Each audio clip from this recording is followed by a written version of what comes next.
Hello Habibis! Another day, another mini vlog! Yay! Bale, sasagutin ko lang naman yung mga katanungan ng ibang tao or ibang mga nagtatanong ganon, na bakit daw may mga babae na nananatiling single ng matagal na panahon. Like for example, ako na lang is 14 or 50, almost 15 years.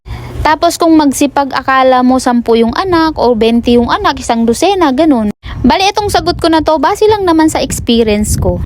Kasi kami yung mga babae na malalaki yung goal at kahit may partner kami is ayaw naming umasa dun sa partner namin, kaya may sarili kaming palo or may sarili kaming pagsusumikap or goal sa buhay.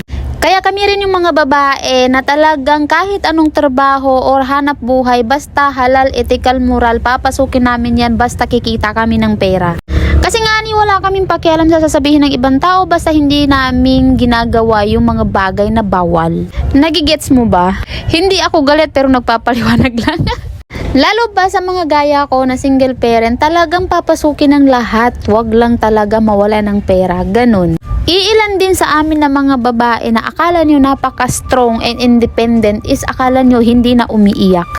Pero iilan sa amin is mas madalas umiyak kaysa sa dun sa mga taong akala nyo mahina. Bakit iyakin yung iilan sa amin? Hindi dahil nagdadrama kami o hindi dahil mahina kami, kundi mas pinili naming ilabas yung sama ng loob namin or yung pagod namin sa pamamagitan ng pag-iyak, kasi doon namin nare-release yung mga alam mo yon, para pag after naming umiyak, nako, okay na kami ulit. Ganun lang yun.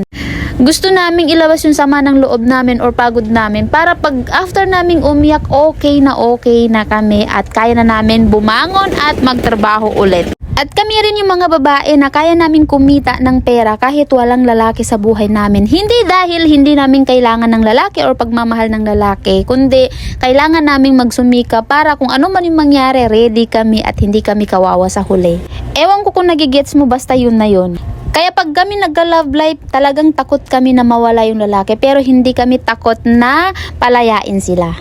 Hindi dahil hindi namin sila mahal or hindi namin sila kailangan sa buhay namin, kundi mas pinili namin na maging masaya sila or palayain sila para mahanap nila yung totoong sila at mahanap nila yung tamang tao para sa kanila. Dahil ang gusto namin, mag-i-stay yung isang tao dahil gusto kami at hindi kailangan kami.